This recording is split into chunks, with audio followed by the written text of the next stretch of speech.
പുതിയ സർക്കാർ അധികാരത്തിലേറിയതിനു ശേഷം എല്ലാ വകുപ്പുകളിലും നടന്നുകൊണ്ടിരിക്കുന്ന ജീവനക്കാരുടെ സ്ഥലം മാറ്റം സംബന്ധിച്ച് വ്യാപക പരാതികളാണ് ഉയർന്നിട്ടുള്ളത്.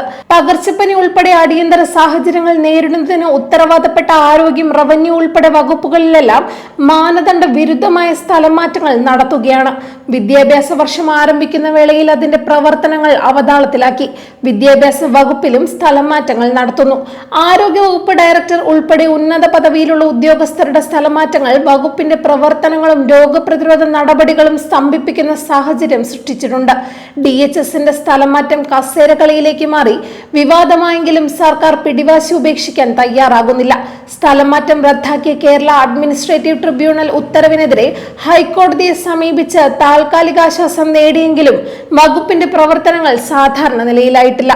ഈ നിർണായക ഘട്ടത്തിലും 5 ജില്ലകളിലെങ്കിലും ജില്ലാ മെഡിക്കൽ ഓഫീസർ തസ്തികകൾ നികത്താതെ കിടക്കുകയാണ്. ജില്ലാതല രോഗപ്രതിരോധ പ്രവർത്തനങ്ങൾക്ക് നേതൃത്വം നൽകേണ്ട പദവികളാണിവ. റവന്യൂ വകുപ്പിൽ തലങ്ങും വിലങ്ങും സ്ഥലം മാറ്റം നടക്കുന്നു. 224 തഹസിൽദാർമാരെയാണ് യാതൊരു മാനദണ്ഡങ്ങളും പാലിക്കാതെ മാറ്റിയത്. ഈ ഉത്തരവ് Kerala revenue department staff association നൽകിയ ഹർജിയുടെ അടിസ്ഥാനത്തിൽ KAT റദ്ദാക്കിയിരിക്കുകയാണ്. ജീവനക്കാരുടെ സ്ഥലം മാറ്റങ്ങളും സ്ഥാനക്കയറ്റം നൽകിയുള്ള നിയമനങ്ങളും അഴിമതിക്കുള്ള വകയാണെന്ന് നേരത്തെ ആരോപണം ഉയരാറുള്ളതാണ്. ഈ പശ്ചാത്തലത്തിലാണ് സ്ഥലം മാറ്റങ്ങൾക്ക് കൃത്യമായ മാനദണ്ഡങ്ങളും നടപടിക്രമങ്ങളും കഴിഞ്ഞ സർക്കാർ രൂപപ്പെടുത്തിയത്. പൊതുഭരണ വകുപ്പിന്റെ 2017 ഫെബ്രുവരി 25-ലെ 03/2017 ഉത്തരവനുസരിച്ച് ഓൺലൈനായി അപേക്ഷ ക്ഷണിക്കുകയോ ഓരോ കേന്ദ്രങ്ങളിലെയും സീനിയോറിറ്റി പരിഗണിച്ച് പട്ടിക തയ്യാറാക്കുകയും വേണം. പ്രസ്തുത പട്ടിക പ്രകാരം നൽകുന്ന ഓപ്ഷൻ പരിഗണിച്ച് കരട് പട്ടിക തയ്യാറാക്കി പ്രസിദ്ധീകരിക്കുകയും വേണം. കരട് പട്ടിക സംബന്ധിച്ച് ആക്ഷേപങ്ങൾ ഉണ്ടെങ്കിൽ അത് പരിഹരിച്ചാണ് സ്ഥലംമാറ്റ നടപടികൾ കൈക്കൊള്ളേണ്ടത്. എന്നാൽ ഈ മാനദണ്ഡങ്ങളൊന്നും പാലിക്കാതെയുള്ള സ്ഥലം മാറ്റങ്ങളാണ് നടന്നുകൊണ്ടിരിക്കുന്നത്. റവന്യൂ വകുപ്പിലെ സ്ഥലം മാറ്റങ്ങൾക്കെതിരെ KRDSA നൽകിയ ഹർജിയിൽ മാനദണ്ഡ ലംഘനം KAT വളരെ വ്യക്തമായി സൂചിപ്പിച്ചിട്ടുണ്ട്. ഓൺലൈൻ വഴിയുള്ള പൊതുസ്ഥലം മാറ്റത്തിന് അപേക്ഷ ക്ഷണിച്ച് പട്ടിക തയ്യാറാക്കാതെയും സീനിയോറിറ്റി പട്ടിക അനുസരിച്ചുള്ള കരട് സ്ഥലം മാറ്റ പട്ടിക പ്രസിദ്ധീകരിച്ച് ആക്ഷേപം പരിഗണിക്കാതെയും സ്ഥലം മാറ്റ ഉത്തരവ് പുറപ്പെടുവിച്ചതിനെ KAT വിമർശിച്ചിട്ടുണ്ട്.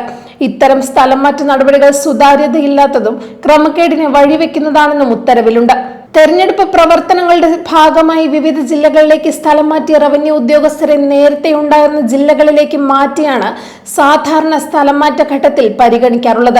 ഇവിടെ മറ്റ് ജില്ലകളിലേക്ക് മാറ്റി അവിടെ നിന്ന് തന്നെ സ്ഥലം മാറ്റം നടത്തുന്ന രീതിയാണ് അവലംബിച്ചിരിക്കുന്നത്. സ്ഥലം മാറ്റത്തിൽ സാധാരണ ഉണ്ടാകാറുള്ള മാനുഷിക പരിഗണന പോലും ഇത്തവണ ഉണ്ടായിട്ടില്ലെന്നും ആരോപണമുണ്ടായി. രോഗികൾ, അംഗപരിമിതർ എന്ന പരിഗണനകളൊന്നും സ്ഥലം മാറ്റം നടത്തുന്നതിൽ ഒരു വകുപ്പിലും ഉണ്ടായില്ല. അംഗപരിമിതരെയും രോഗികളായ വിദൂര സ്ഥലങ്ങളിലേക്കും 2ാം നിലയിലും 3ാം നിലയിലും പ്രവർത്തിക്കുന്ന ഓഫീസിലേക്കും മാറ്റിയെന്ന പരാതികളും ഉയർന്നിട്ടുണ്ട്. ഇത്തവണയുണ്ടായ മറ്റൊരു പ്രത്യേകത ഭരണമാറ്റം ഉറപ്പായ ശേഷം മന്ത്രിമാർ ചുമതലയേൽക്കുന്നതിന് മുൻപ് സ്ഥലമാറ്റം ആരംഭിച്ചു എന്നതാണ്.